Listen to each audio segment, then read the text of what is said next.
Local 4 News starts now with a breaking news alert.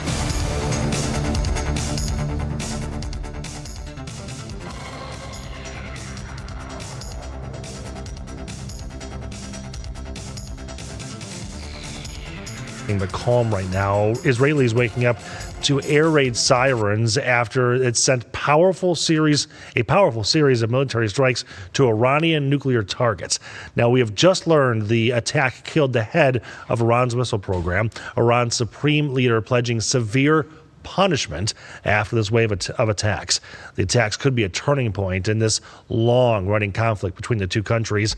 It appears to be the most significant attack on Iran since the war with Iraq back in the 1980s.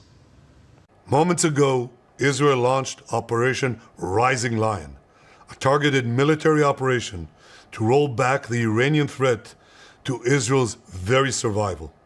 This operation will continue for as many days as it takes to remove this threat. Israeli Prime Minister Benjamin Netanyahu describing the attacks as a last resort to prevent a nuclear-armed Iran. This is video released by the Israeli army showing Air Force jets taking off, launching wide-scale strikes against Iran this morning. The Israel army said more than 200 fighter jets struck over 100 targets across Iran, including attacks on the nuclear program, other military targets, even military commanders. Israel said it was declaring a state of emergency in anticipation of a missile and drone strike from Iran. Israel has long threatened to strike Iran's nuclear program, saying Iran has continued to develop its nuclear program and has accumulated enough materials to build 15 nuclear weapons in a few days. We have no choice. We are operating against an imminent and existential threat. We cannot allow the Iranian regime to obtain a nuclear weapon that would be a danger to Israel and the entire world. Right now, NATO is not involved, but is hoping for de-escalation. This was a unilateral action by Israel, so I think it is crucial for many allies, including the United States, to work as we speak to de-escalate. I know they're doing that, and I think that is now the first order of the day. The U.S. is conducting negotiations with Iran over that nuclear program. President Trump convened a cabinet-level meeting to discuss the U.S. response to the attacks, and Secretary of State Marco Rubio says the U.S. was not involved in the plans for the attack, with White House leaders distancing the U.S. from it. And let me be clear. I have always been strongly opposed to Iran acquiring a nuclear weapon. But as dangerous as that is, it is not the biggest national security threat the United States faces. Our biggest national security threat is in China, in Asia, where China could literally start World War III over Taiwan. Now, President Trump posted about all of this about 2 hours ago, writing in part on Truth Social, "I gave Iran a chance to make a deal. There has already been great death and destruction, but there is still time to make this slaughter end, with the next already planned attacks being even more brutal. Must come to an end. Iran must make a deal before there is nothing left." Now we're going to take a live look at the futures board right now. Stock futures have been all over the board throughout the night following the back and forth between Israel and Iran. We're going to keep an eye on this futures board and the markets as they open in about an hour and a half from now. Well, it's now 8:03 here on Local 4 Live. Thank you for joining us. I'm Nick Monticelli. Plenty of conversations are happening today, so let's get started with more of the news of the day. We're going to sit down with the Oakland County Sheriff, Mike Bouchard, and discuss an award his office received 1 year after his team's response to a mass shooting at that splash pad in Rochester Hills. Then we're going to go over to the White House, where the Trump administration is getting ready to see demonstrations across the country over ICE raids. Then it's hard not to notice them right now. Those little fluff balls flying all over right now. I call it the summer snow. We're talking to an expert about why cottonwood is actually kind of a problem for your home and things you should do to try to keep some pesky problems from popping up. Well, happening in about 3 hours, a teen driver is going to learn how long he will spend in prison after a deadly crash in Grosse Pointe Farms. Prosecutors say the then 16-year-old driver was doing 105 miles per hour in a 25-mile-per-hour zone at the time of the crash that killed 18-year-old Flynn McCrell. The driver pleaded guilty in February to manslaughter. Shante Passmore has a look at how his family is hoping justice is served. Hey, good morning. This is a moment the family has longed for. In just a few short hours, they're expected to give their victim impact statements. And leading up until now, there have been several conversations on who bears responsibility over what happened. It's a story Local 4 has followed closely. Flynn McCrell, a University of Dayton freshman, had barely been home an hour in November of 2023 when he got into a friend's SUV.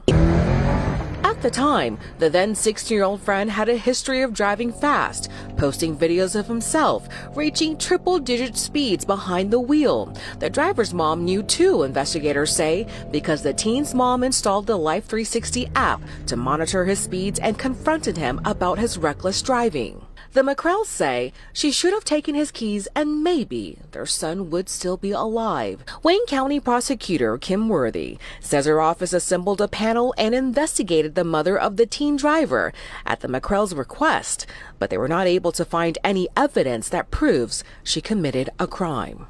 When parents provide their children with cars, and when the state authorizes a child to drive a car, it can't be without responsibility. The very thought of Flynn brings about a feeling of love, profound loss, and a sadness few of us understand.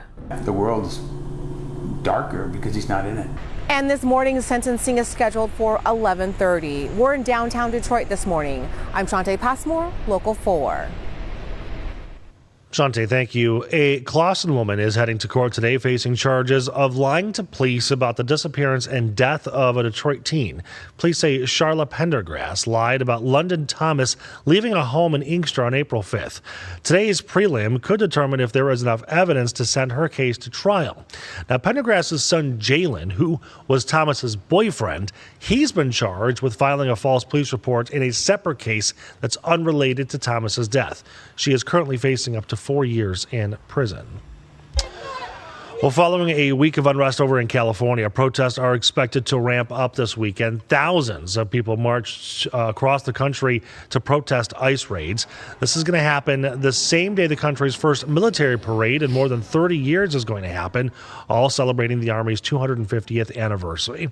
So I want to show you a live computer screen right now. What you're looking at is the No Kings website. So that's the organization that's behind a series of protests that's happening across the country on Saturday. You see this map? You see all those little dots all over the country? That's where protests are being planned in the U.S., some also in Canada, as well as Central America.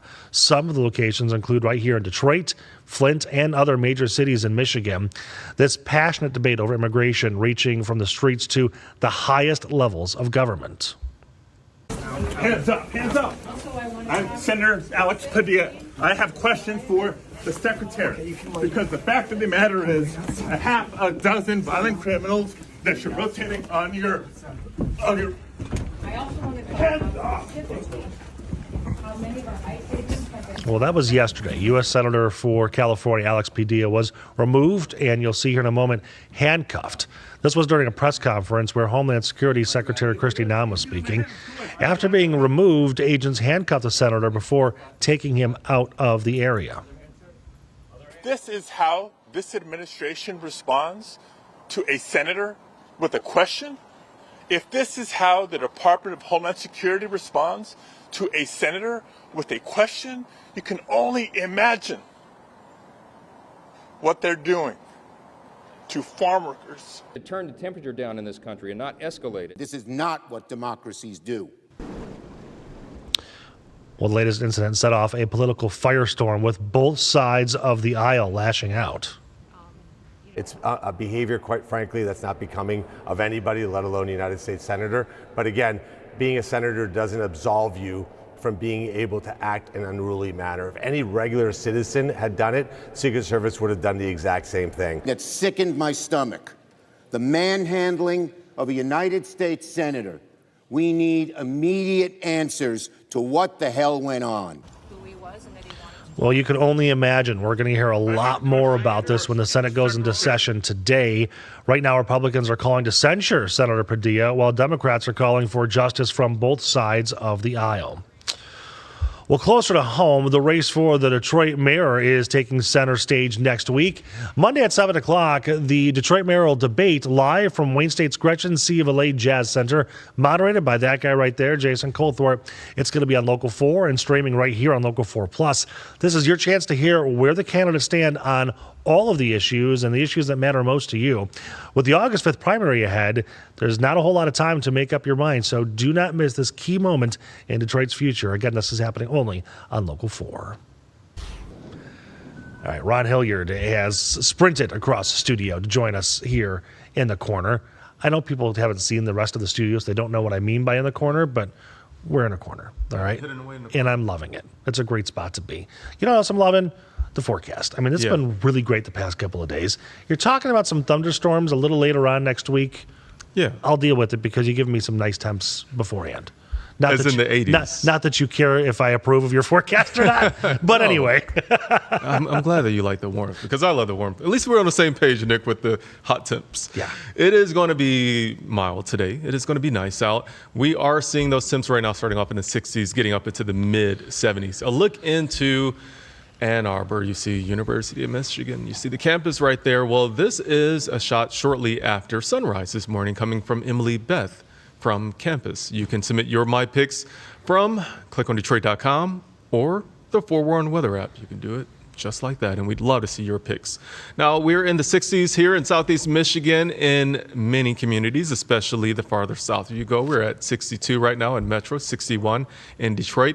We're at 57 still in Port Huron. And again, we're getting up to the mid-70s in most locations. As Zach Track 4D radar showing that we're in the clear right now here in Southeast Michigan, but a couple of showers are here in lower Michigan. You go over toward Battle Creek, a couple of showers have moved through that area. We are seeing a couple of showers in the Saginaw vicinity, around Saginaw Bay, a couple of those showers exiting out into the water. We are looking at a warm front right now that is going to be a stationary front, not moving very much. That means it's going to be pretty much just staying in the same spot. And that is going to keep us in that chance of precipitation as we go into the afternoon and evening hours. So here's a look at it right as we go into the afternoon hours. A couple of showers popping up in our southern communities. So we'll see that mostly around I-94 and southward. That's a chance that begins in the afternoon hours. We go into the evening hours with that chance being in the same locations and also for tomorrow morning. And then in the afternoon hours tomorrow, we have the sunshine, decreasing clouds. It is going to be nice out there, but will be a little cooler than what we'd expect for this date. 75 today in the afternoon hours. And then as we go into our northern communities, we're in the upper 60s to 70. So that 75-degree reading is right in the heart of Metro Detroit. Tomorrow is Flag Day, 74 degrees. Couple of showers linger into the morning. Around 80 degrees for Father's Day. We've boosted that temp because there's indications that we're going to have some warmer air than initially expected. 84 for Monday, and then we're in the mid-80s for Tuesday and Wednesday. But we have those showers and thunderstorms, Nick, that you mentioned. It's okay. It's okay. I think it'll be okay. Yeah, and then we're going to be cooling off again as we go into our Thursday for Juneteenth, back to normal, right around 80 degrees. But the fact that you're delivering for Father's Day weekend is a big deal. Yeah. I mean, that's the day when everybody wants to get outside, maybe do some grilling, maybe pop a couple of brewskis. You know, Nick, I did what I could. He controls the weather, too. I control. He makes a mean salmon pasta taco and controls Mother Nature. Yeah. Thanks, Ron. When we come back, we're going to talk more about the spring and summer snow. You know, cottonwood, how it could be impacting more than just your allergies. It could be hurting your house. Also, that's our question of the day. How has cottonwood affected you and or your home? I want to hear from you because this stuff is everywhere. We're going to talk to an expert right here in just a moment.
It is 8:16 here on your Friday morning. A live look over in Ludington this morning. That's where there's a museum. They're looking for stories from people who worked on the Great Lakes car ferries like the SS Badger and the SS Spartan. The Mason County Historical Society is creating a new exhibit for 2027, which will show photos, videos, and stories about life on the ferries. The SS Badger has been carrying passengers across Lake Michigan since 1953. If you have any stories or pictures to share, the museum really wants to hear from you. And our director and stage manager, Nick, currently is a huge fan of Ludington. He loves everything up north. I'm surprised he's here right now, honestly. Okay, they are everywhere. If you've walked outside or driven a car, you've seen the fluffy white seeds just flying all over the place, covering cars and lawns and your windshields. They come from cottonwood trees, and they can be horrible for allergies, but they can also be a problem for your home and your air conditioning. That's why Adam Helfman is here from Hired & Done. Adam, thank you so much for joining us today. I know that when you're outside, in fact, there you are buying an air conditioning unit. When you're outside and you see them, you don't think about it, but those really can impact your air conditioning unit, especially if you're in an area where it's thicker and they just cake on that unit.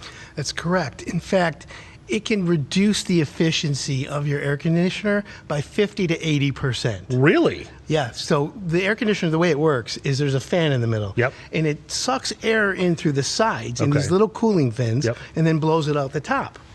When the cottonwood ends up attacking your air conditioner because they aim for it, they like a target. Restrict the airflow. And that means the motor has to run harder and longer, uses more electricity, more energy, so your energy bills go up. It's going to cost you more money now. Yeah, and then your efficiency goes down, and it's a lose-lose situation. Okay. So proper maintenance is the right way to go. Okay, so speaking of proper maintenance, though, you can't take a scrub brush to those things because those on the outside, those vents are actually very fragile, aren't they? That's correct. So the cooling fins are very delicate. You either take a little bit of water, a hose, but not a pressure washer. Okay. Don't go to town with your pressure washer like you would on your driveway. Right, exactly. Don't go to town like that, or then it's going to cost you a lot more money. The other thing is you can use like a soft hairbrush, but you have to brush down in a slow motion. Okay. And it's just like pulling hair off of a brush. You got to do it slowly. And then you kind of like the one you use to wash your car, that soft, real gentle. Okay. Exactly. Okay. That's how that works. So, given that, then, is there anything you can do to prevent them from building up, or are you just kind of stuck with it? Well, you know what? Yeah, you can. See, the cottonwood trees, they only snow between May and the end of June. So it's about seems like it's about much longer than that, honestly. It does seem like forever. You should trim the trees around your house if you have those. Okay. The other thing is your air conditioner needs about a 3-foot ring around it of clear space. Okay. Like wide open, nothing, no plants, no shrubbery, no nothing. So if you have bushes, you should at least have a 3-foot space. Okay. Because that also impedes the efficiency of it. However, the way air conditioners are built is there is a defense mechanism for the cottonwood. However, if you don't stick ahead of it, it's like driving down a dirt road, your car gets dirty. Right. You got to keep it clean eventually. But it's maintenance that's a little bit heavier during the May and June months. Sure. What would you suggest in terms of how often that needs to be cleaned during these cottonwood seasons? Are we talking once a day, once a week? Well, yeah, that's a great question. So homeowners should be visually aware of when they're coming out. And as you can see, we've had a really bad season this year, and it affects everyone's allergies, and it just made a big mess. What you do is once you see them falling, 2 times a week, you'll be fine. Okay. A lot of times, though, we've had cold weather. A lot of people aren't even turning their air conditioning on yet. Or they try to go as late into the season before they turn it on. So it's kind of like a game, but you have to be aware. Right. Okay, can you just use the garden hose and spray them off, or do you kind of have to brush a little bit? Depends on the buildup. Okay. Yes, start with the garden hose. It should suffice for everyone. If you have a really bad situation where you haven't cleaned it in years, and that's a lot of people, that's when you should take a harder look and try and get in there with a soft bristle brush. Okay, all right. So while we're on the topic of HVAC, I also wanted to talk about the Canadian wildfires. You know, we've had an immense amount of haze in our area for quite some time, and air quality is finally getting better, but I don't think that people realize if you are running your air conditioning unit, that can eventually or will almost immediately impact your filter inside. That's correct. The air inside your home, here's a great fact. The air inside your home is 5 to 10 times dirtier than the outside air. Really? Yeah. So a clean filter, again, if the filter's clogged, your air gets reduced and your furnace works harder. Right. clean air filters are important. Now, air filters are rated what they call MERV rating. MERV ratings. Okay. And that value, the higher the number, the more efficient they are. Okay. So HEPA is like hospital quality. A lot of people go to a big box store and they buy the 1-inch filter. Right. That's good for 1 month. Oh, it's just good for 1 month? Right. Some people Not the 6 years it's been sitting in there? Exactly. Okay. And that's the other thing. That's why people should get a furnace tune-up and an air conditioning tune-up once a year. Okay. That gets that clean and keeps it going. Right. But the air quality in your house, people have a lot of allergies now. With the off-gassing and the VOCs, bringing home stuff. People don't realize that respiratory issues are starting in the home. Oh, sure. Starts with air quality. Yeah. Do you ever get calls from people saying that just my air conditioner isn't running efficiently, or it is the air just doesn't seem clean in my home? All the time. It's a common issue. People don't realize the air conditioner is a big part of your house. It's your lungs and your furnace. Well, it brings in cooler air and it creates cooler air, but if it's not clean and scrubbed, then you're going to have and inhale all those pollen, mold, spores, dander, things like that. It's cleaner outside. Unbelievable. Okay. Adam, thank you so much. I appreciate all your time and effort. I'm calling Adam to get something done. All right, this weekend marking a 1-year anniversary since a mass shooting at that Rochester Hills splash pad. Coming up, we're going to talk to the Oakland County Sheriff, Michael Bouchard, live about that day, their response, and as strange as it sounds, an award they won because of it.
I'm Nick Monticelli with the Local 4 update. Today, 2 Chinese nationals with ties to U of M are due in court on separate smuggling cases. Within the past 2 weeks, the feds accused a couple of smuggling a dangerous fungus. Then, a researcher from Wuhan was accused of smuggling biological materials. U of M says it condemns any actions that seek to cause harm or threaten national security. Well, if you're not already watching us on Local 4 Plus, we have this new show that started 26 minutes ago. We're talking to the Oakland County Sheriff, Michael Bouchard, as this weekend marks 1 year since a mass shooting at that Rochester Hills splash pad. We're also going to chat with the CEO of the Detroit Land Bank about a program that's marking another milestone. They're trying to get rid of some vacant property. And it's Black in Baseball weekend over at Comerica Park. Details on what fans can expect for that celebration with the Tigers game. Also, Ron's going to look at your forecast in just a few minutes. Keep it right here on Local 4.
Local 4 News starts now with a breaking news alert.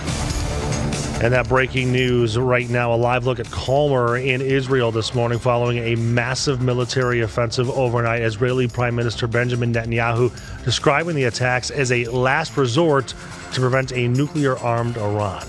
This is a video released by the Israeli army right now showing Air Force jets taking off, launching wide-scale strikes against Iran. The Israel army has said more than 200 fighter jets struck over 100 targets across Iran, including attacks on the nuclear program, other military targets, even military commanders. Israel has long threatened to strike Iran's nuclear program, saying that country has continued to develop its nuclear program and has accumulated enough materials to build 15 nuclear weapons in just a few days. We have no choice. We are operating against an imminent and existential threat. We cannot allow the Iranian regime to obtain a nuclear weapon that would be a danger to Israel and the entire world. Well, President Trump has responded to all this, posting in part on Truth Social, there have already been great death and destruction, but there is still time to make this slaughter, with the next already planned attacks being even more brutal, come to an end. Iran must make a deal before there is nothing left and save what was once known as the Iranian Empire. No more death, not more destruction. Just do it before it's too late. The stock market opens in about an hour now. We've been looking at the futures board all morning long, and it's been all over the board because of what's happening over in the Middle East. We're going to keep an eye on how those markets fare when that market opens in 59 minutes. Well, thank you for staying with us here on Local 4 Live. We're going to be following that situation in Israel all day long, but let's get to some of the top stories here at home. It's been quite a journey for the residents of Highland Park. It was back in 2011 when DTE removed about 1,400 lights from the city streets in a settlement to avoid paying $4 million in DTE bills. The streets were dark and neighbors were scared at times. Our Karen Drew actually spent 24 hours of nonstop reporting in Highland Park a year ago to share the struggles residents are going through. And this week, some big news. Solar streetlights are coming back to that community. So I'm sitting on Miss Carol's porch here in Highland Park on Florence Avenue. It's a big deal. Something huge is going on here. I want you to go take a look across the street. Now, if you're looking right now, you are probably saying, what's so big? It's that street light. It is a solar street light, and it was just installed this week. The reason why it's a big deal, let me tell you, over here on Miss Carol's porch, I can tell you, recently, some of her flowers were actually stolen. Her car, somebody tried to steal her car over here. And she's been scared. She's been frightened, like most people here on the street, because there have been no street lights. We've reported on this for years and years and years. Finally, there is some progress. I want you to take a look at why this has been so life-changing for the people here who live in the community. Yep, what's the deal? Anita Carroll spends the afternoon washing her car. She takes pride in her vehicle. She tells me it was almost stolen in the dark of night. It was very terrible, dark, couldn't see anything. When I woke up, I thought I left the window down and it was broken. I'm like, oh my God, I'm glad they didn't take it. She's lived in Highland Park for 5 years and had no streetlights the entire time. That is, until this week. 5 solar lights installed on Florence Avenue. She and her neighbors, like Sharon Cotton, are excited, relieved. Finally, they have light. You feel safer? I do. You do feel safer? Honestly, I do. What has it been like living in the dark? Scary. Not knowing who's going to run up behind you, and if you're going to turn around or run up on my porch, and then I drop the keys, and then I got to turn around and look around, make sure nobody's running up on me. In the past 2 weeks, 10 solar lights have been installed on Florence and Louise in Highland Park. Life-changing for those who live here. So happy folks are actually posting on social media how nice and bright their streets are. It's been tough on these residents. It was back in 2011. The city owed DTE $4 million in unpaid bills. As part of that settlement, 1,400 streetlight poles were removed. Ken Bates is the Solidarity Chair, a neighborhood group trying to bring back lights to the city. So now you have a well-lit block. And nobody can be in the shadows up to the usual stuff. Yep. And so it reassures neighbors. You know, we want this throughout the whole city. You know, we'd love to take in some funding dollars in terms of grants or donations from philanthropists, ordinary folk, so that we can make this happen for everyone. Back here on Florence Avenue, the light is capturing all the energy. It will be lit up for this street and for the residents tonight. There's 5 lights here on this street, 5 on the neighboring street, and that's just the beginning. This community is really dedicated to trying to bring lights back into their community. This is an issue we have been covering for so many years, and of course we'll stay on top of it. There's supposed to be a big celebration also in terms of these lights coming to the community. We'll be there as well. I'm Karen Drew, reporting here in Highland Park. Well, speaking of that party, it's going to happen tomorrow night. The Solidarity Solar Flashlight Party starts at 8 p.m. It's a celebration and a fundraiser to bring more streetlights. And if you'd like to see Karen's in-depth reporting on Highland Park, you can go to Local 4 Plus, which is where you could be right now. We've got a whole lot of videos loaded that you can watch to see 24 hours in Highland Park. Well, this weekend is marking 1 year since a mass shooting at a splash pad in Rochester Hills. Yesterday, we talked to Mayor Brian Burnett about the resiliency of his community. And now we're going to talk about the fact that despite 9 people being shot, everybody survived. Oakland County Sheriff Michael Bouchard is live with us this morning. Sheriff, thank you so much.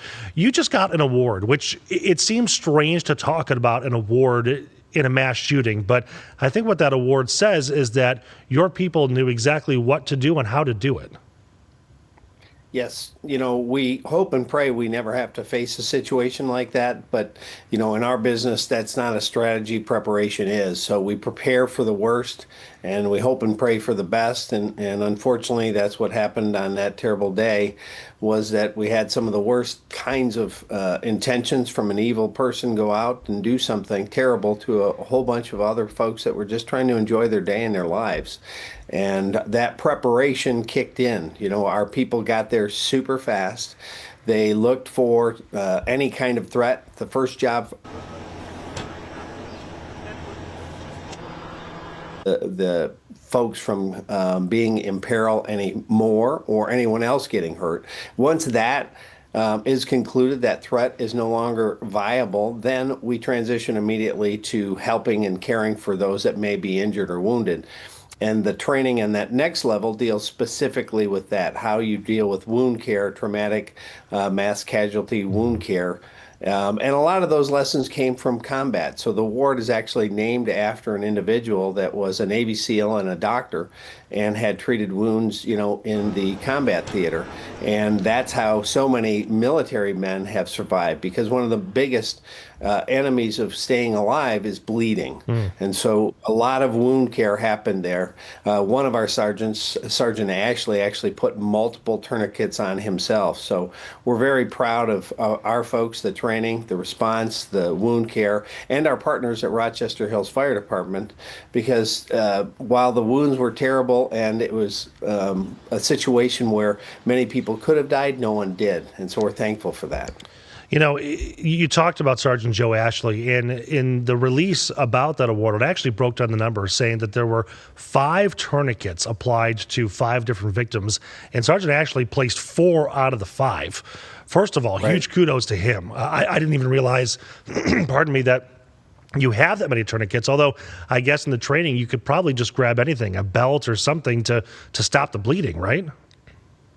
You could, depending on how it's applied and, the way to ratchet it down. But we actually have tourniquets that are issued to all of our deputies that are out in the community, and they wear them on their uniform. So it has it right there. The training's there. So if God forbid they're in a situation where they have to use a tourniquet on a victim, they know how and what to do with it. And secondarily, this is very important, that oftentimes officers may get shot themselves and may not have immediate care coming to them, so they have to do wound care for themselves. So we actually teach self-application of these tourniquets. I remember during the first 24 hours or so after the shooting, you had mentioned that one of the reasons the response from your deputies was so good is that you've got a system in their patrol vehicles that allows them to listen to 911 calls that are coming in, as opposed to waiting for dispatch to send them the information. And you said that one of your sergeants was the first to respond before even being dispatched. Was that Sergeant Ashley? Yes, it was. So Sergeant Ashley was able to listen to that call before being sent out. How much time do you think that saved in response time? Yeah, so going back a little bit historically, anytime there's a mass shooting or a situation anywhere in the world, I and many of my staff study it very deeply and intensely, and including our own very tragic Oxford. We constantly look for what else can we do? What else can we prepare for? How can we get better faster? And I had actually seen some technology even prior to Oxford, but we had not been able to get it purchased and get it fully implemented and do all the things. It was in process, but it was in place when the Rochester tragedy happened. And so Live 911 allows us to geofence an area, and certain people within that area can listen to the actual call coming into dispatch and hear what they're saying. And if they think it's something that they need to respond to immediately, they can self-deploy. That's what happened on that particular day. And also, if you look at the stats from around the country, Live 911 can save between 1.5 and 2.5 minutes of response time to get to a scene. So every second counts in those situations. That's why I sought out that technology, and we now have it in place. You had mentioned that one of the number one killers is blood loss. That 2 minutes really does make the difference, because in 2 minutes you can bleed out.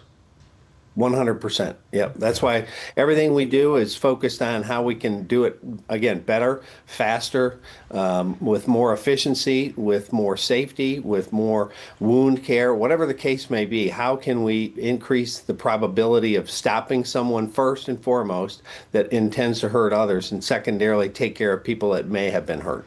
I also remember you and I had a conversation shortly after, the morning after the shooting, and you had mentioned that there were some apparent red flags on the side of the suspect in this. And he did take his own life, so there wasn't a trial. We didn't hear any of that later on. But I don't know if frustration is the right word, but I could sense from you that this is one of those situations where somebody probably could have called either mental health professionals or even your office and maybe could have prevented this. That mental health conversation kind of stopped with that case, with this case, but I think it highlights the fact that there's a phrase that says, see something, say something. It's not necessarily cliche, it isn't, but people don't always take that to heart because that could have prevented this one. Not saying it would have, but could have. Yeah, 100%. Yeah. People in this individual's family had seen and heard him do things that they found very concerning. They knew he had weapons. And, actually, we believe there was a high probability that this wasn't going to be where it was going to stop because, when we surrounded his house and ultimately entered his house, we found a loaded AR platform rifle there. And he had not used that at the scene of this shooting. He had used 2 handguns. So that was all ready to go. And, we think that because we got there so fast and surrounded the house that he realized he had nowhere to go, and it ended up with him committing suicide. But there was a good chance he had gone back, was going to get another weapon since one of the weapons was left at scene, and was going to go back out somewhere. And again, remember, this was completely random. He didn't live in Oakland County and had never been to the splash pad as far as we're aware of. So who knows where he could have gone or what he could have done. In the cases of random shootings like that, is that what concerns you the most? When you look at mass shootings that we've had, usually there is some connection between the suspect and the victims or the place that the shooting happens. Random ones are so much harder to talk about because you don't know where they're going. Right, 100%. And that's where, as you said, see something, say something. Again, the family members heard him talking himself, walking around, muttering with weapons. It knew that he was having some very, very serious mental health challenges and yet never informed authorities. We can take action to kind of intervene in those situations. And if you look at most of the mass shooters that have happened anywhere, including in Oakland County, people saw something that had they done something with that information, shared it more robustly, had some intervention moments occurred either by family members or others, there's a good probability many of these could be avoided. In fact, we had a situation, as you know, in Pontiac recently where someone saw a post where, a graduation potentially might get shot up, which caused our deputies to dig a whole lot deeper when they were on scene there for a fight. And they found 2 loaded weapons with 80 rounds of capacity at that scene outside the graduation. So very probably intervened in a situation that could have been another tragic mass shooting. Especially in a situation like that graduation where people are confined to a space and the exit points are much more difficult as opposed to the splash pad where it was a wide open area, which also brings up another conversation I wanted to have with you, which dives into mental health more and what just seems to be in our current society that there are, I don't want to say fist fights are the right way to go, but there seems to be this thing where people are much more apt to just grab a gun to solve their conflicts as opposed to talking it out. I don't know if you have the answer to this, but why is that? And how can we do something about this to get people to stop reaching for guns as their first solution? Yeah, I agree with you 100%, spot on. As you said, kind of in, I guess if you call it the old days, it used to be a situation where if somebody had a dispute, it may end up in fisticuffs behind the school gym or something like that. Not a good, solution of a disagreement, obviously, with any kind of violence, but the kind of violence that goes from fisticuffs to firearms is so much worse. And so we've seen that at a variety of situations. a lot of the fairs and different kind of carnivals around the county have been shut down because they've seen the same kind of thing. A disagreement escalates quickly to a shooting. You saw that at the state fair last year. And so I don't know. I think that's a societal question of how we get in front of that, how we teach resolution of these conflicts in a nonviolent way, and that, being disrespected or somebody saying something to you isn't worth, ruining both of your lives, potentially taking theirs and then sending you to prison for the rest of yours. So that's a societal thing we're going to have to work with. But the important thing is that if you see someone carrying or talking about using a weapon or committing that kind of violence against someone else, you need to share that information so that the authorities can get in front of that. We'd rather investigate 100 nothings than miss one real deal. Mm-hmm. What do you think we need to do as a society in communities to make it more normal, make it the norm that when we do see something, we say something, we have these mental health conversations? Because no matter what we do, no matter how long you and I will talk about this live, it's always a stigma. People never bring it up when it's most important. We know people are very challenged, with all sorts of mental health challenges these days, especially after COVID. We've seen a huge spike. I saw statistics on our jail population. About 60+% are under some kind of treatment for some kind of mental health challenge. So, the numbers have gone through the roof, and we're seeing that in the real world on calls on a daily basis. That's why we now have, co-responders that go with our deputies to situations that people are having a mental health crisis and try to calm that situation down and get them into treatment and do things like that. But I think it was 2 days ago, we had 3 suicides in one day in one of our communities. I mean, that's a staggering number. And I keep posting, if you need help, it's strength to ask for it, not a weakness. Right. But, we're seeing it all across society, including in law enforcement. The largest cause of death in law enforcement in America isn't all these ambushes and shootings, which we've had tragically against officers. It's actually suicides. Before I let you go, Sheriff, I do want to talk to you about one more thing. Your office released some information about a week or so ago talking about the crime stats in Pontiac. You took over jurisdiction of Pontiac about 14 years ago now. And then in 2011, it was ranked the 6th most violent city in the entire country. And since then, the crime stats have dropped dramatically. In fact, I'm looking at the numbers here. 2021, 15 homicides, 48 armed robberies. Again, not saying that any number is good, but how did you get those numbers to drop so significantly? Well, we have a very effective model, and part of it, again, as we talked about, goes to a fast response and to not overlooking even minor calls, because oftentimes they turn into a major event. I mean, if you look at McVeigh from the Oklahoma bombing, he was caught on a traffic stop. So you have to be out, engaged in the community, doing active, preventive, and patrolling police work, and work with your community so they feel comfortable to call. They know you're going to respond. They know you're going to look to try to do everything you can to keep them safe. And that partnership brings benefits and gets inclusion in those kinds of calls that get you to those scenes quicker. And then you have to have consequences for those that commit those crimes. And our solving rate of homicides, I would put up against any agency in the country. The last I saw, we were in the 90 percentile, with many communities in the country are in the 30s. So, we try to do everything we can to catch the people and then hold them accountable. Because the other thing that we've seen in a lot of studies is a very small number of people do a very large number of the crimes, especially violent crimes. And if you catch them and try to catch them early and get them off the street, while you may not have prevented that one tragic crime, a homicide or whatever it is, you probably prevented a string of them from following on. We're almost out of time. I do want to ask you one more question, though. In that release about the Pontiac, there was a mention about drone policing. What is that? How does that work?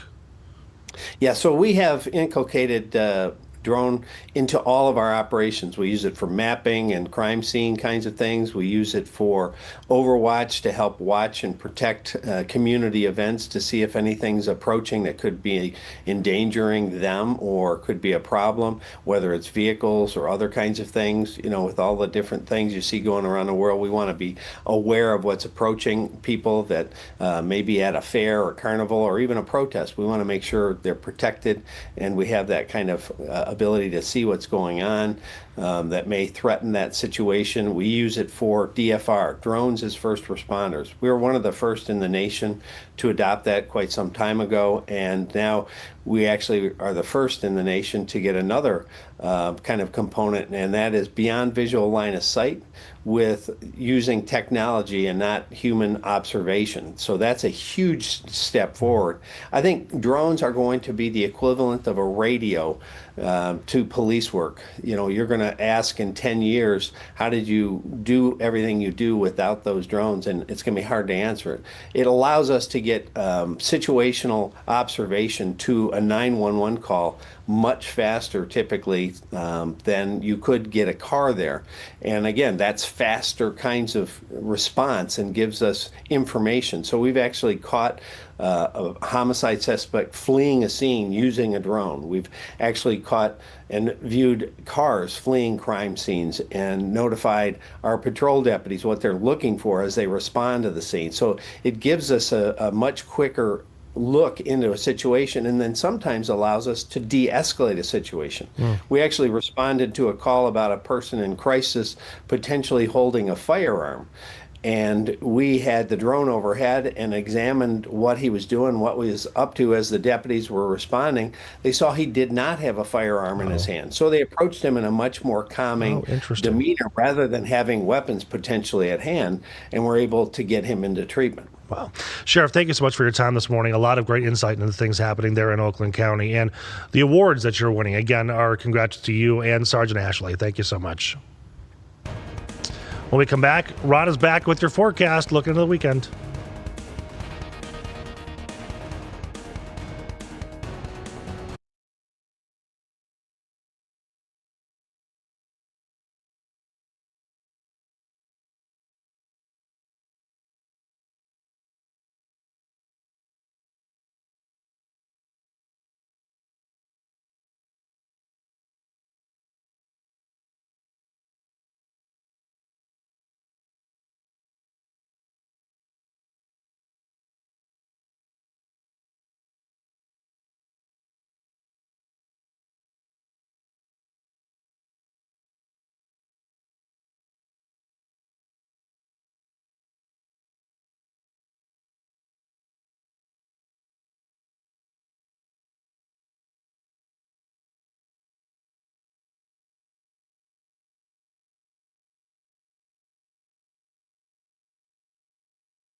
Welcome back, everybody. Okay, a good Father's Day forecast. We are going to be seeing beautiful conditions. We're going to be around 80 degrees on Father's Day, so I think people are going to enjoy it. Dry as well. Oh, yeah. okay. So go ahead and enjoy those plans that you have with that special father figure in your life or your dad. You know, we have temps that are right now already in the lower 60s.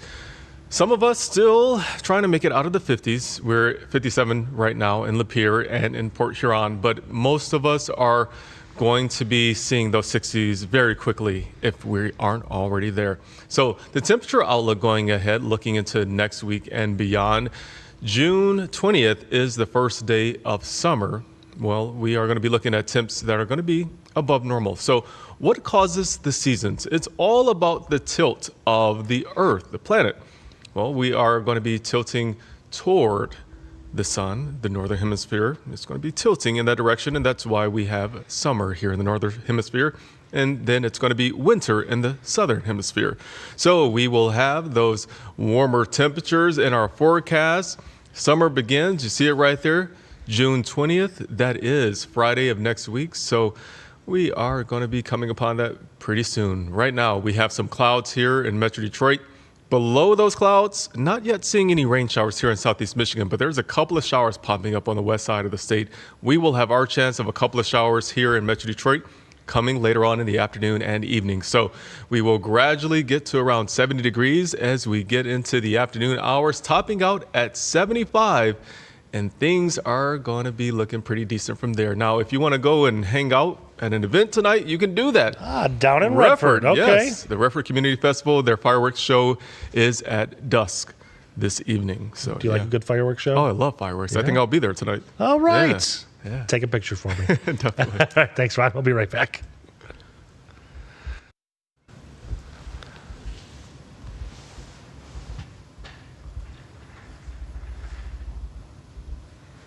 When we come back in our next half hour of news, we're on top of that situation developing rapidly in the Middle East. Israel launching a major attack on Iran overnight. We just got an update. We're going to bring that to you next. Plus, buying a plot of land for just $100.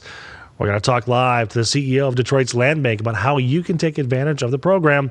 Plus, the 5 plans you can buy right now to keep mosquitoes away this summer.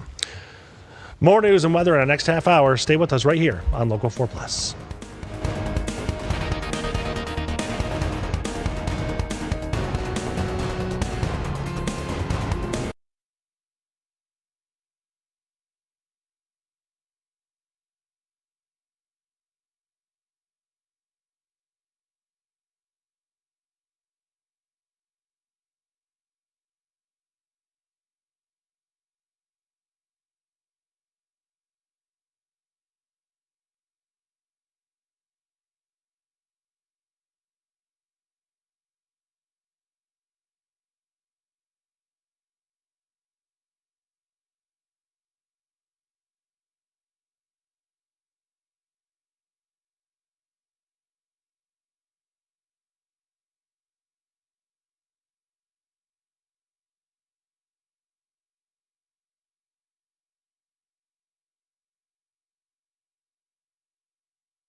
Local 4 News starts now with a breaking news alert.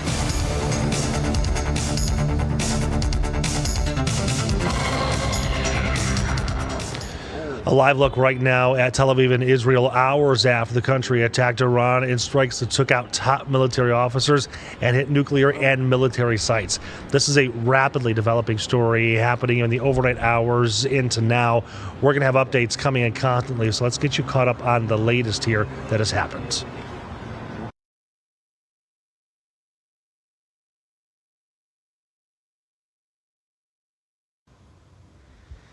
Well, there were sirens going off. Citizens could hear in Jerusalem overnight as the country began a strike on Iran. You can see the flash in the sky of what's believed to be those missile strikes in the air.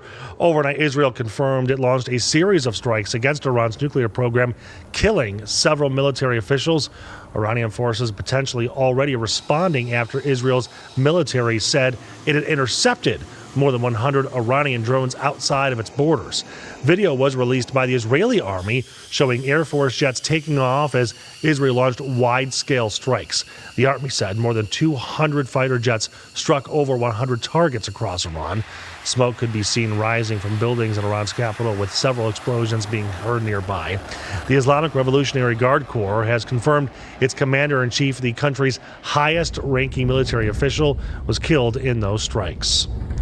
CNN is reporting Iran has requested an emergency session of the UN Security Council to discuss Israel's unprecedented strikes in the country. The request comes among growing international calls for calm after Israel warned its military operation against Iran would continue for days, and Iran vowed retaliation.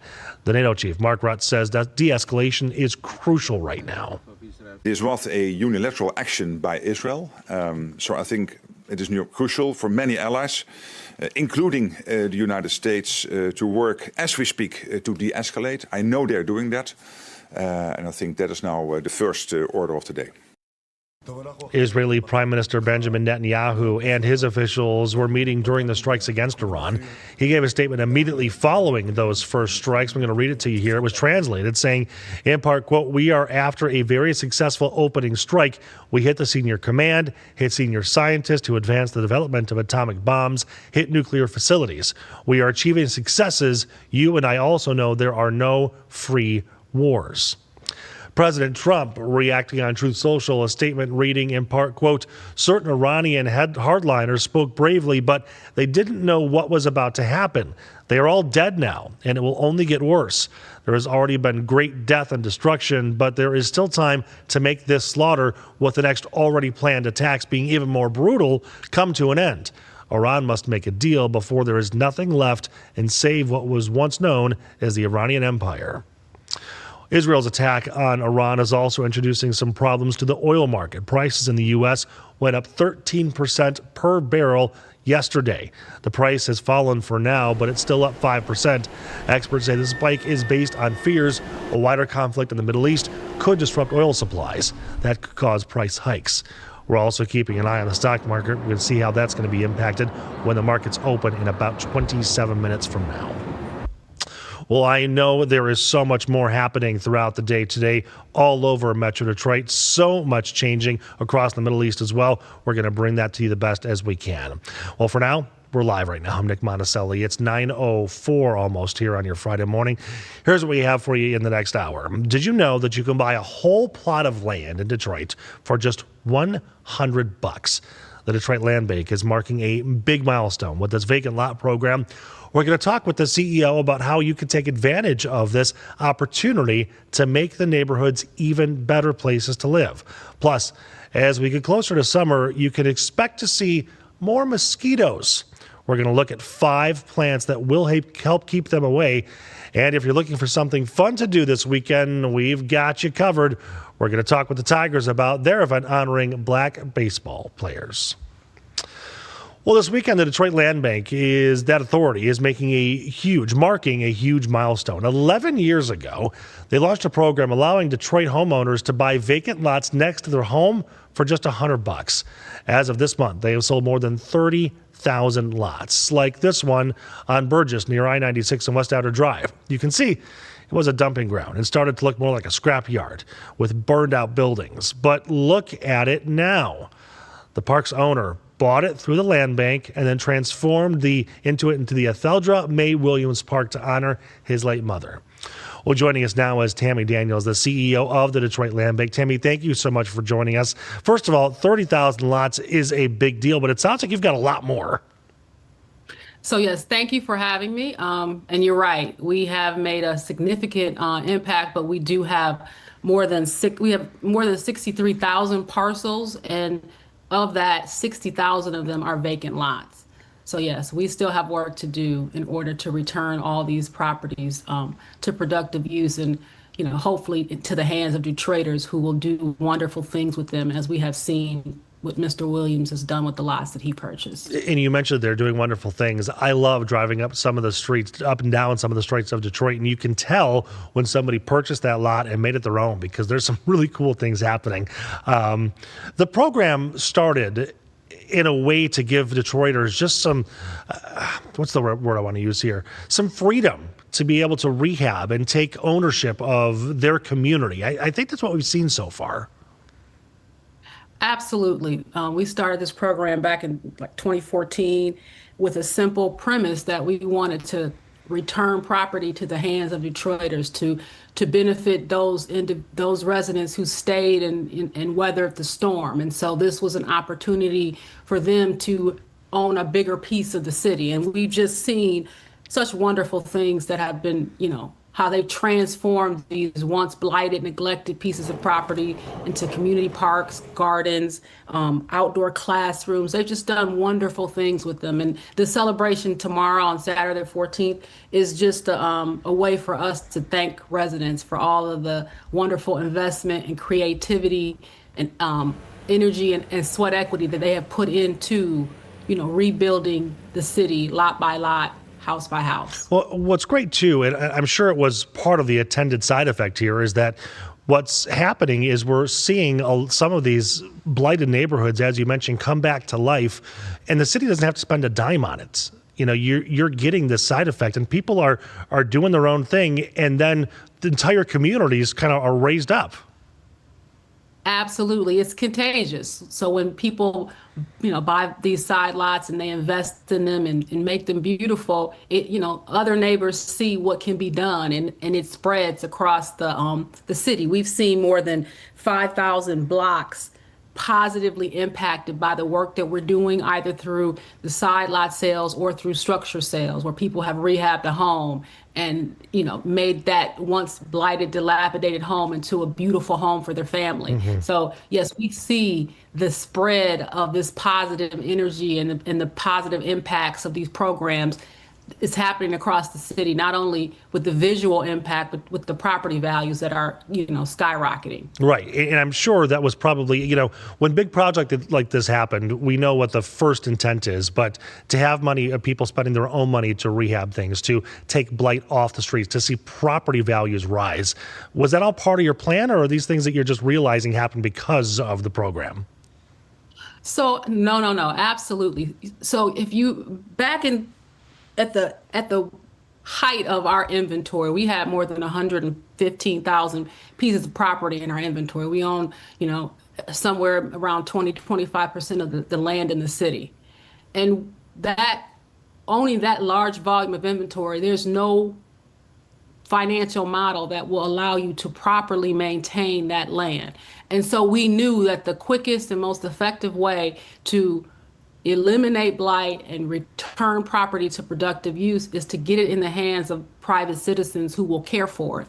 And 30,000 lots later and 12,000 property rehabs later, we have seen that come to fruition. We see the investment that people are making in these properties and returning them to bright, vibrant places, community spaces where people want to come. And so it's just wonderful. Yes, this is all a part of an effort to revitalize the city block by block, neighborhood by neighborhood. And what's interesting too is that, there's this really great conversation about the revitalization of Detroit, but a lot of it tends to focus on downtown Detroit, and a lot of the, especially big corporate money, tends to go to downtown Detroit.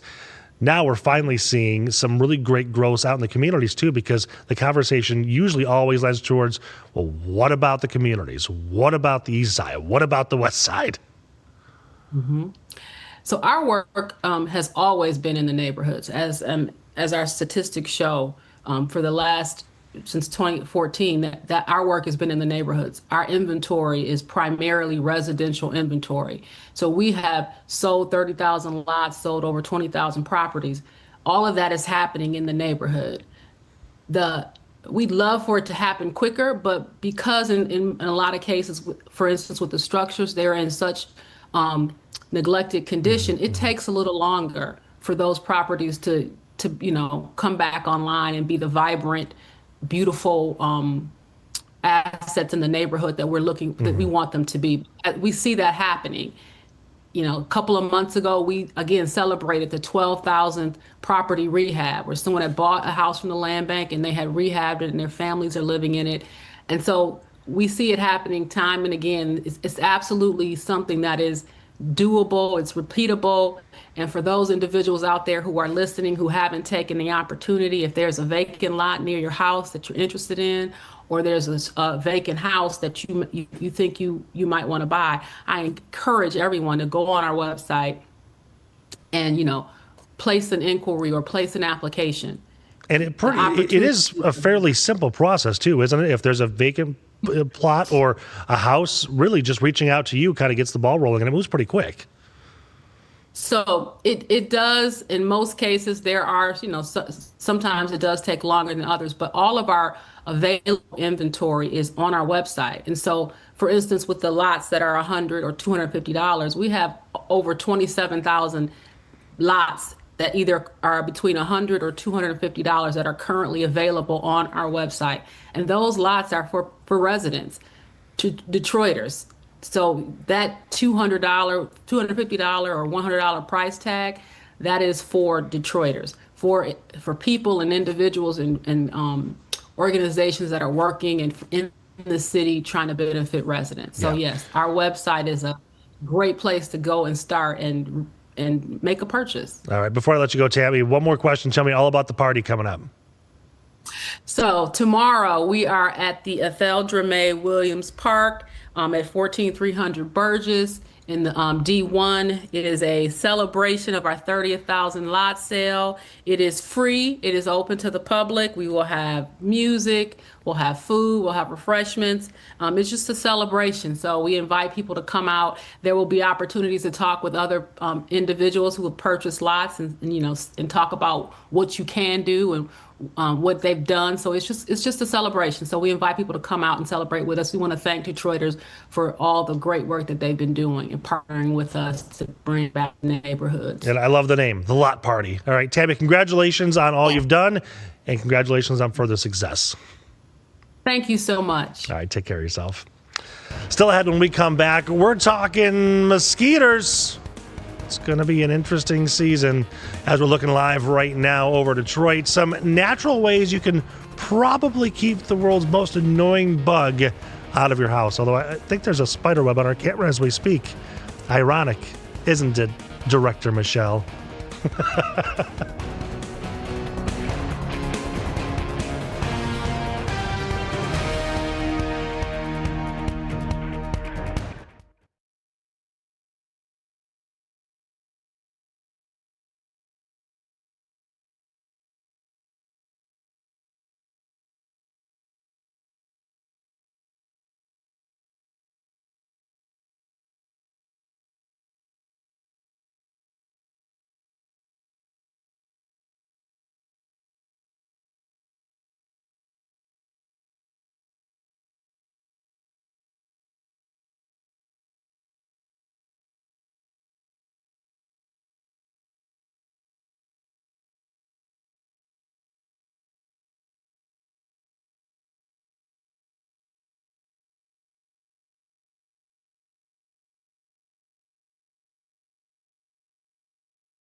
Let us take a live look over downtown Detroit right now as we slide into the summer.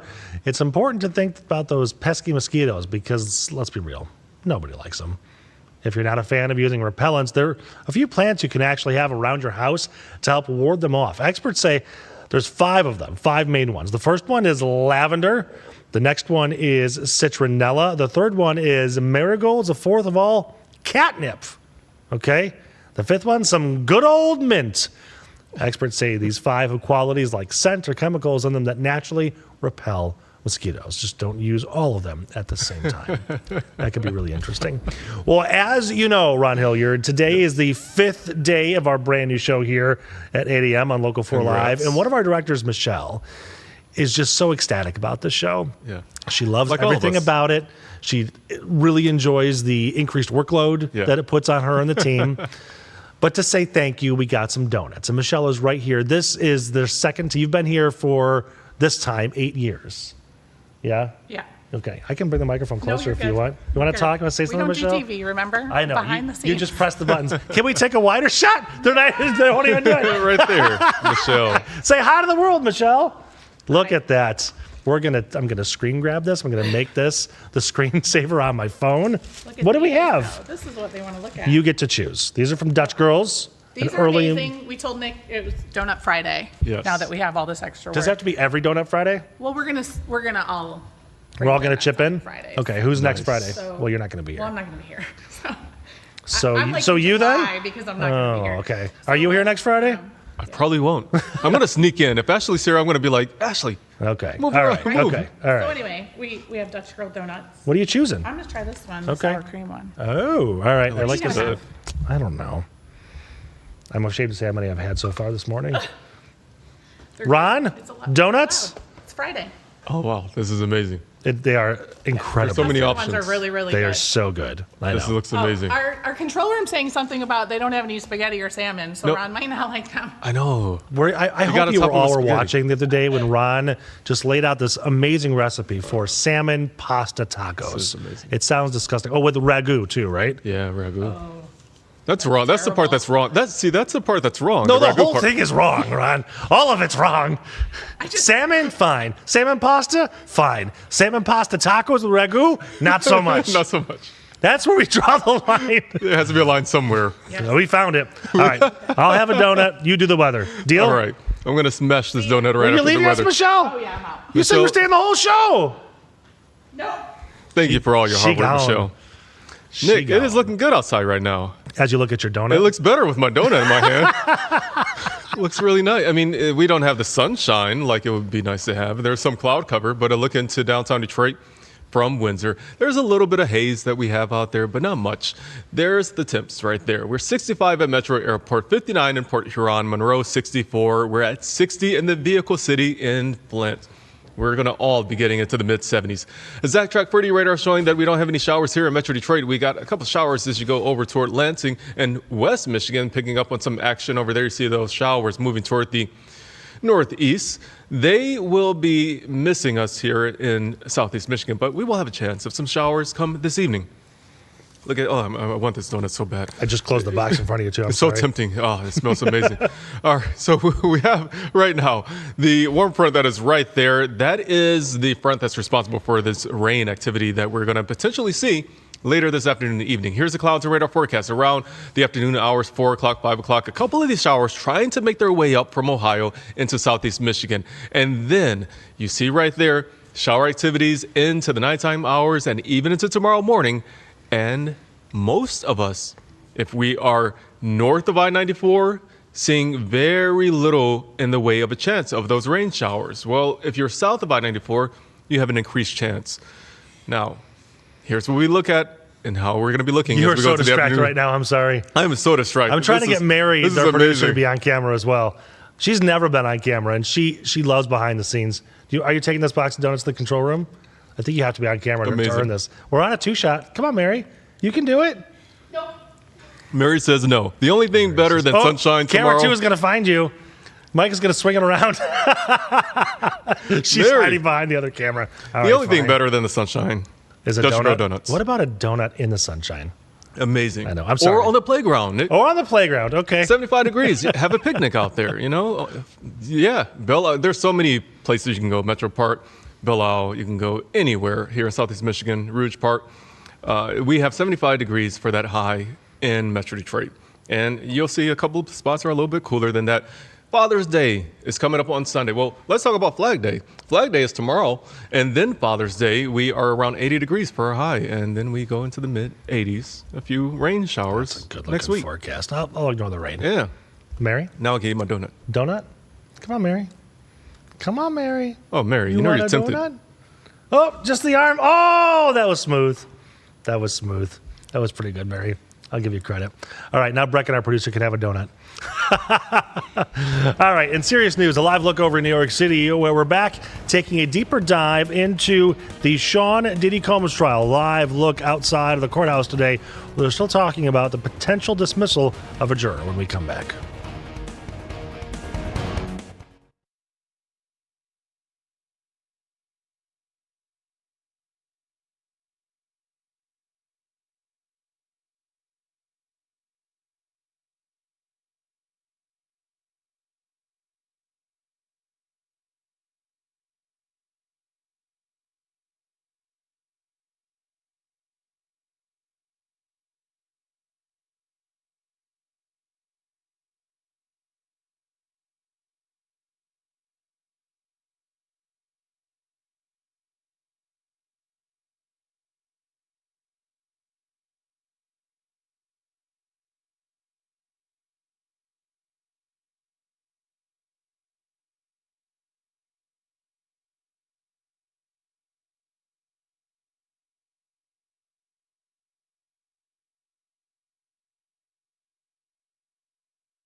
Welcome back to Local 4 Live. It's 9:24 here on your Friday morning. Following a week of unrest in California, protests are expected to ramp up this weekend. Thousands of people are expected to march across the country to protest ICE raids. This is going to happen the same day the country will have its first military parade in more than 30 years taking place, all celebrating the Army's 250th anniversaries. Now, I do want to show you something here. This is the website for No Kings. That's the organization behind a series of protests happening across the country on Saturday, tomorrow. This is the map right now showing where protests will be held in the U.S. and some in Canada as well as Central America. Some of the locations include Detroit, Flint, and other major cities in Michigan. This debate over immigration reaching, of course, from the streets to the highest levels of government. Hands up, hands up. I'm Senator Alex Padilla. I have questions for the secretary, because the fact of the matter is a half a dozen violent criminals that you're rotating on your hands up.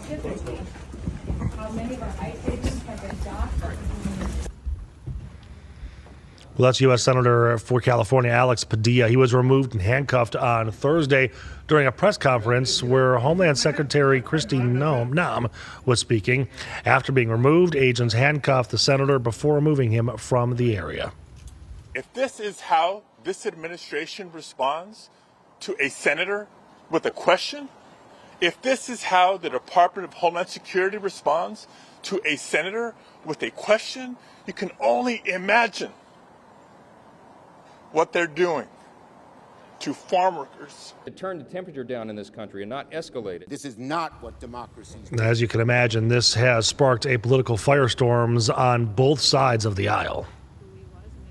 It's a behavior, quite frankly, that's not becoming of anybody, let alone a United States senator. But again, being a senator doesn't absolve you from being able to act in an unruly manner. If any regular citizen had done it, Secret Service would have done the exact same thing. That sickened my stomach. The manhandling of a United States senator. We need immediate answers to what the hell went on. Now, we can expect to hear more when the Senate goes back into session today. Right now, Republicans are calling to censure Senator Padilla, while Democrats are calling for justice from both sides of the aisle. Let's take a live look in New York City right now as the trial of Sean Diddy Combs inside of that courthouse is going to be underway for its 23rd day in court. Let's talk about a recap of yesterday's testimony. Combs' former girlfriend, identified in court by the pseudonym Jane, was back on the stand under cross-examination as defense attorneys questioned her relationship with Combs. Jane testified her numerous encounters with Combs, citing forced sex, physical violence, and abuse. CNN is reporting the case's judge needs some time today to decide whether the prosecution can show jurors a text from 2015 that security guards sent to Combs. The text allegedly recounts an incident between Combs and his ex-girlfriend Gina that the security guard says would get him arrested even if she begged the police not to do it. All right, coming up here, a teen escapes the Vista Maria Care Facility in Dearborn Heights and is found in a 62-year-old man's apartment. Where that case stands and what the girl's family wants now. Erica Erickson has been breaking news on this case for weeks. She's going to join us right here in the corner to talk about it next. Plus, developing breaking news out of Israel and Iran, where that attack continues. We'll break that down in just a moment.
Local 4 News starts now with a breaking news alert.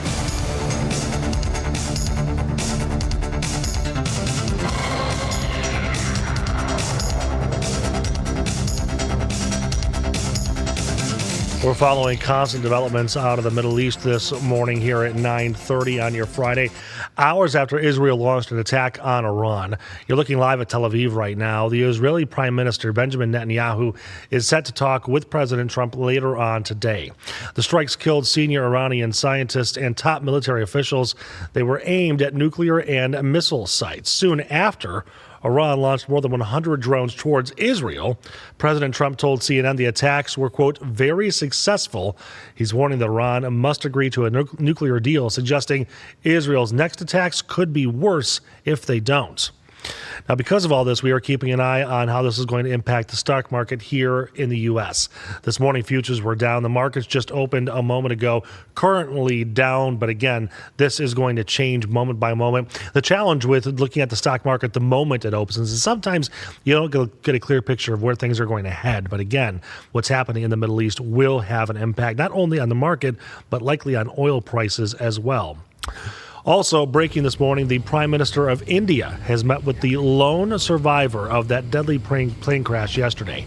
The London-bound Boeing 787 hit a medical college hostel when it fell in Ahmedabad minutes after takeoff. The crash killed all but one of the 242 people on board.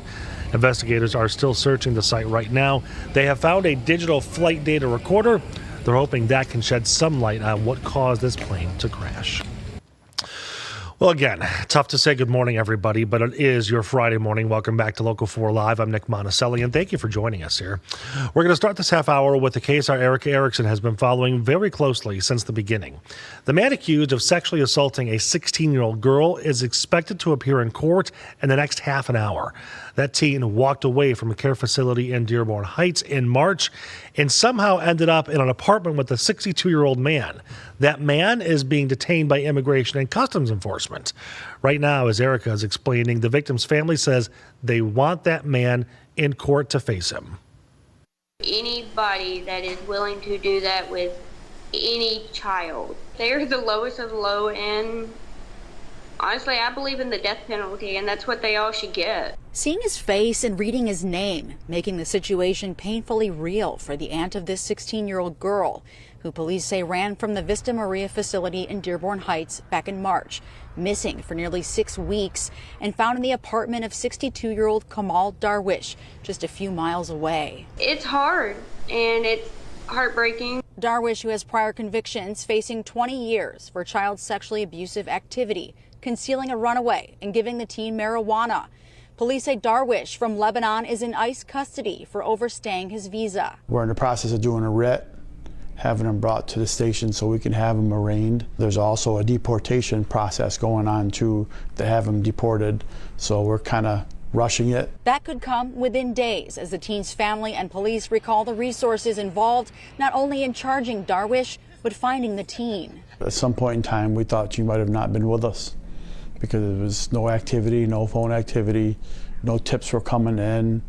The case went cold. Meanwhile, the teen's aunt says she's doing well at the facility in Grand Rapids, talking more and preparing for independent living. She's not as reserved, I guess, where she was trying to, at Vista Maria, choose her words carefully. And, of course, we're going to let you know what happens in court during that hearing later on this morning. Okay, when we come back after a short break, we're going to talk about Tigers, and we're going to look live at Comerica Park here in just a moment. We're going to sit down with the VP of Brand Marketing for Illit Sports and Entertainment to talk everything Tigers as they celebrate black baseball players for the Tigers in just a minute.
Welcome back, everybody. 9:37 here on your Friday morning. We just showed you that story out of Vista Maria, and Erica has been doing an incredible job trying to understand so much more of the story. You know, what happened to that girl obviously is one storyline. Mm-hmm. The second question is, how do things like this happen? Which I think you've been trying to get answers on, but probably aren't getting any kind of clear picture yet.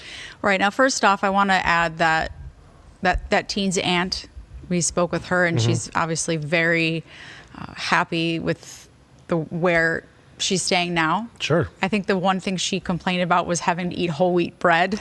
Well, and if that's the problem, then I guess yeah. we're So okay. and she Right. kind of laughed about it. So it sounds like she's doing a lot better. Yeah. So that's good. And she said she hopes that this can kind of bring to light that there are troubled teens, and some of them do fib. That's just going to happen. Mm-hmm.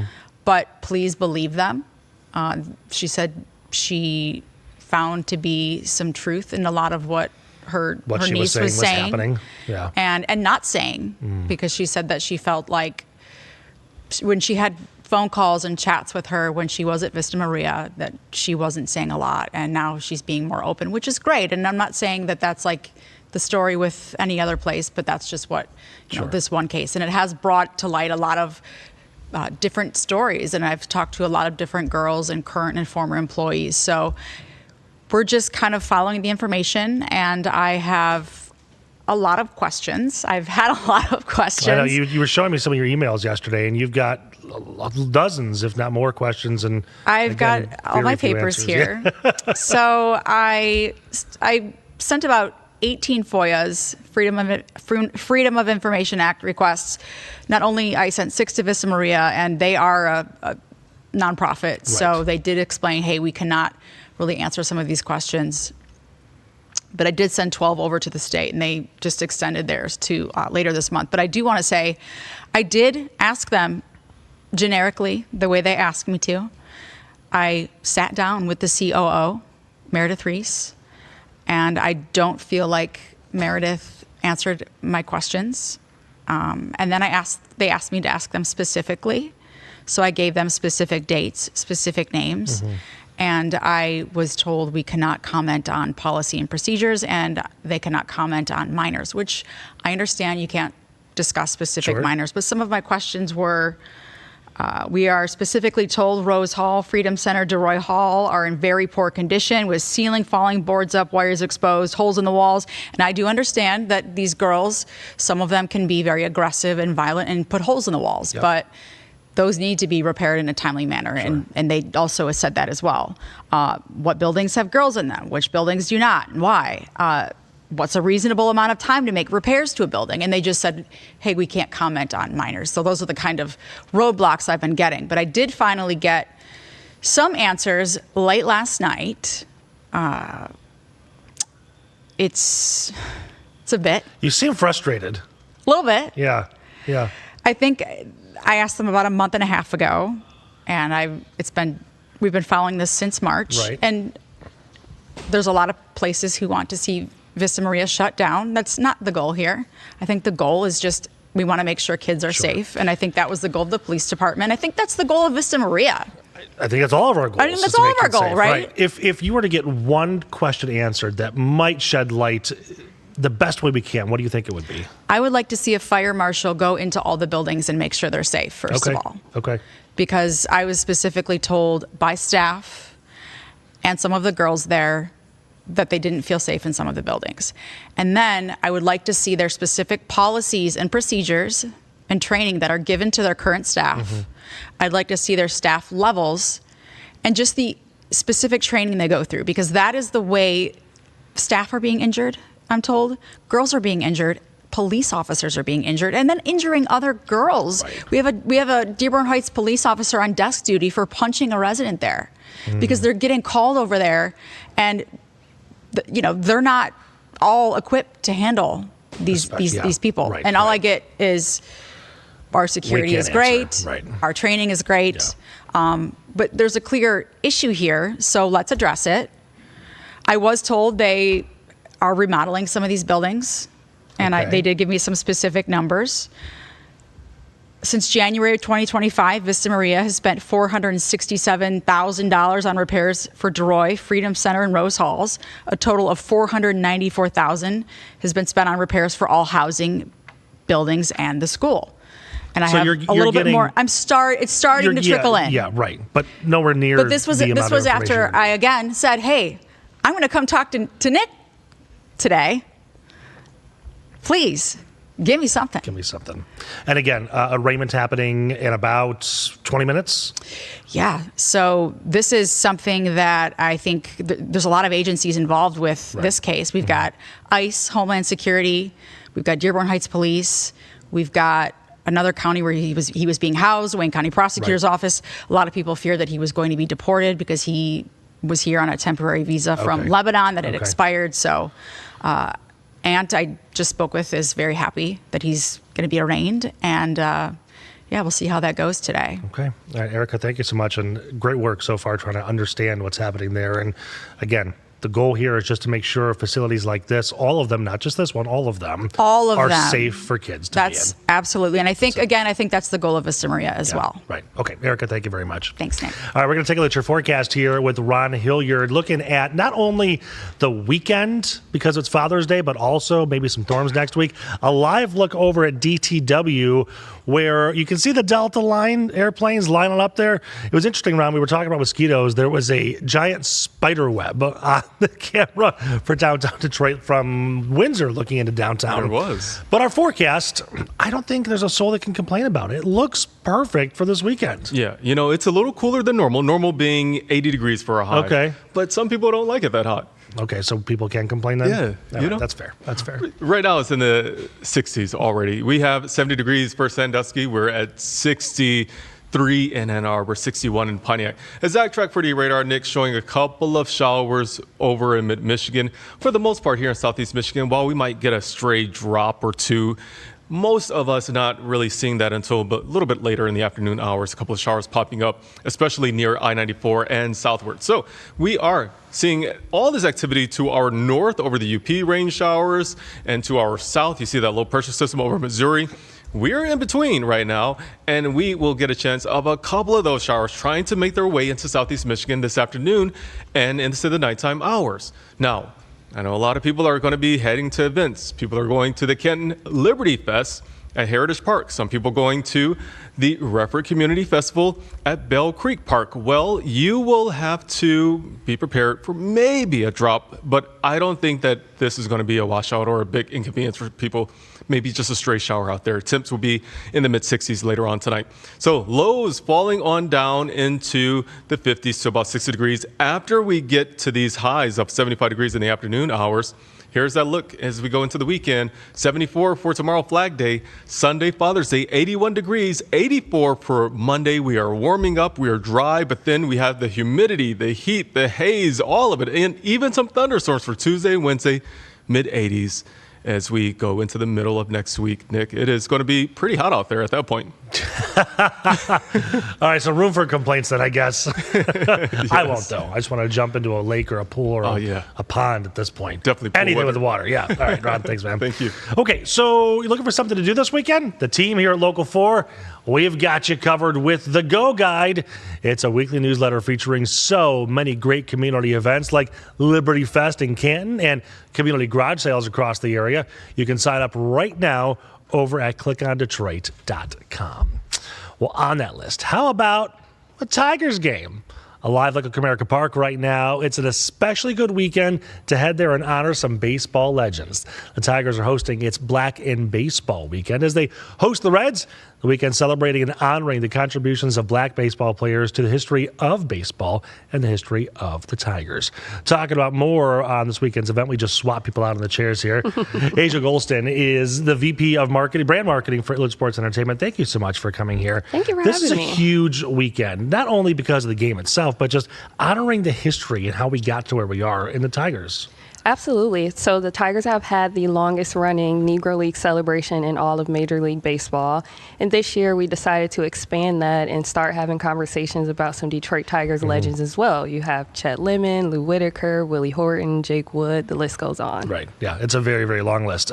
So at the game, what can we expect differently as we celebrate these players and the legacies? So Friday is our Friday night party in the park. So we decided to lean into culture. Okay. So there will be a free block party starting at 4:30 that'll have local businesses, a DJ spinoff, and a step show by the Wayne State's NPHC. So super excited about that. Those shows are so cool. I always look at them like, I wish I could do that. You might catch me on the side just trying to lean in. Yeah. And then after the game, we'll have our first post-game concert of the season, which the theme is hip hop night for Friday night party in the park. And we have Ludacris. Ludacris is coming? Ludacris is here. Don't laugh at me, Alex. She's back to laughing. Okay, so that's the first night. What's next? Then we have Saturday, which is our 29th annual Negro Leagues tribute game. Where we will take on the Reds. There will be a pregame concourse Q&A with former Negro League players, so fans always love to hear from them. Who's going to be there? Are we still working on the lineup? There's quite a few people. We had them out last night at our dinner to lead into the weekend. So hoping we didn't tire them out too much. All right. You brought some swag. Some new things specifically for the weekend? Yes. So the giveaway for Friday is this Detroit Stars jersey. Oh, that's really cool. Which is always a big hit with fans. This jersey was actually created in collaboration, and the T-shirt that I'm wearing as well, with a Detroit native, Joy Shed. So super excited to get to work with him. We have our Detroit Stars colorway hats, which always flies off the shelf. So get to the D shop early. That's awesome. Such a good job. And then one of my favorite shirts that we're rolling out this year is the Negro Leagues T-shirt that has all of the Negro Leagues teams featured. Okay, hold up a little bit higher. There you go. Perfect. That is so cool. So that's a great one to have to your collection, whether you are a Detroit Stars fan or of any other city. So is this the same hat, just different colors? Yes. Oh. We have options. What do we like better, the white or the gray? You should get both. You should get both. You should get both. You never know when you may need them. That's awesome. Okay, so are there anything different in terms of ticket pricing, or all the same? Just get tickets to the game and you can go celebrate and party? Yes. So for today, your ticket to the game gets you a ticket to the concert. We did release a few more VIP field passes for fans who want to come down on the field to experience Ludacris. We have standing room only tickets available as well for today. Tickets available throughout the rest of the weekend. And then Sunday is our Chevy Kids Sunday game, and we'll be honoring some of our local high school athletes because they are the future stars of this game. This must be an incredible thing for you to plan and experience, but just the entire organization. We're looking live right now at some of the ticket availability on your website, and I know there's a section there dedicated to learn more about the legacy of Black baseball in Detroit. How big of a deal is it for you to spend time working on a project like this, honoring these Black players that mean so much to the Tigers? Absolutely, it's a huge deal. I'm a Detroit native, so I know who Willie Horton is. But after getting to spend time with him and hear his story, what a cool dude, it's incredible. So we could not wait to find an opportunity to give him that platform, especially while he's still here, and to celebrate him. But our jobs revolve around the game. 162 games, but there are times when the community takes the center field for us, and I love it. I love it. Our players love it. The team love it. The front office, this is this isn't a marketing effort. You have marketing here, but ticket sales, sponsorship, events, comms, PR, everyone is in on it. I love what you said there too, because let's be fair. The game is the main attraction. That's what we're doing. That's the business of baseball, right? But to kind of, I don't want to say push those guys off the field for a moment, but that's kind of what we're doing here, to honor the greats, to honor the past. Absolutely. And they're all in support of it too. So that makes it better because they get to hear and talk to Willie Horton's coming on the field. I'll move. I'll get it. We actually had an opportunity to take Willie Horton, George Lombard, and Gary Jones to a barbershop in the community, and they just had straight barbershop talk, and it was amazing. Please tell me there's video of this somewhere. Yes, we will be releasing the video this weekend. So tune in. Alex, I'm looking at you. We can give it to you before we leave, just so you can get in early, all right, deal. an early look at it. All right, Asia, thank you so much. Really appreciate your time today, and this is awesome swag. There's donuts, by the way. Mary might have one for you. Ooh, let me go find those. All right, before we wrap up the show today, we're going to bring the ladies from Live in the D back on here. Almost beautiful Friday. In fact, it is a beautiful Friday. Tati and Kim are going to talk about everything happening on Live in the D as we're looking live at that shot that I mentioned. Beautiful over Detroit with a hint of spider webs.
All right, welcome back to Local 4 Live, 9:53 on your Friday morning.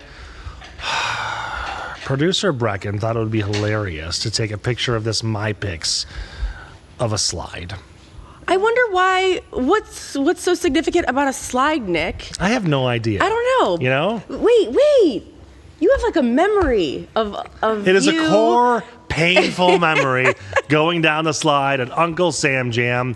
But there actually is going to be a slide at the Cabrini Festival. This picture is from Jerome in Allen Park. Jerome, you and I are fighting, good sir. Anyone can submit these types of photos under the MyPix tab on clickondetroit.com. You know, most people don't realize about that slide video is that as I barrel roll off the end of the slide, you hear that metal clank. That's my head on the metal fencing. Oh, I don't like that. We can't laugh at that. Oh, you used to laugh at that. Are you okay? It was a few years ago, so there's permanent damage, I promise you. Yeah. Okay, Live in the D, what do we got today? Busy day. We have a really exciting day today. Well, first of all, this has been the best week ever because we're just like highlighting all the places that I love so the viewers can kind of get to know. Is every week like this for you? Yeah, maybe. It will be. There's Because that's so the many beauty great of our places. shows. Yeah. Like, we experience the community. We bring these amazing things that we find to share with our friends out there. But Kim, talk about what you're having on the show because this is a place where you shop for your husband. Yes, my dad. And I just thought it'd be a great segment leading into Father's Day, which, by the way, happy early Father's Day. Thank you. But yes, we've got a men's clothing store boutique coming on there. It's George Gregory. Take a look at these pictures here. You can just see how amazing this store is. Where are they at? They're right on Michigan Avenue in Corktown. Of course it's Corktown. If it's Corktown, it's Kim. I love that. That should be like a segment. We'll get you a t-shirt. If it's Corktown, it's Kim. But yeah, it's great quality items. The owner, Caitlin Riney, she's amazing. She opened it in 2017. She just had this dream to own a clothing boutique and of men's clothes. Of men's clothes, which is interesting. I'm going to talk to her about that today on the show. Like, why men's clothes? Because she's actually very fashionable herself. I mean, I think a lot of men out there could use a lot of help. I'm telling you, listen, and I'm not saying this to be, funny or anything, but I have a hard time finding decent clothes, like good sports jackets or things to wear. It's just suits. That's all you get. That are suits. adult too, right? So you Right. want like a nice polo that you could wear. There are a few places in Detroit that do this, so I'm really excited to learn about this particular place. Ahead of Father's Day, think of your husbands, your partners, your boyfriends, brother, son, whatever man in your life. Right. And there's also, nice gifts in there that if you need to pick up something for a girlfriend as well. But it's just not clothing for females. But you know what? Today, I feel like the styles are so baggy anyways for females as well that you could just wear men's clothes too. Are you saying that because you're pregnant and you just need the extra room? For me, I'm wearing a lot of baggy I'm trying to make baggy a trend again. Baggy is definitely a trend again. It's all about stealing your husband's clothing. That's fair. Right? No, that's actually happening. I've lost all my hoodies. I mean, did you really need them, Nick? No. Just throw me Sharing in a is suit jacket caring. Sharing now. is caring. No, All really right. excited. We're going to have Russell on the show. We're going to have Real Talk, give you the movie reviews, get you set up for what you should see in theaters and on streaming this weekend. So Live in the D is going to be packed and a lot of fun. Good. Okay, about an hour Live in the D. Make it a great Friday, everybody. Thanks, Nick. Ladies. Thanks You just come on more often. Sure.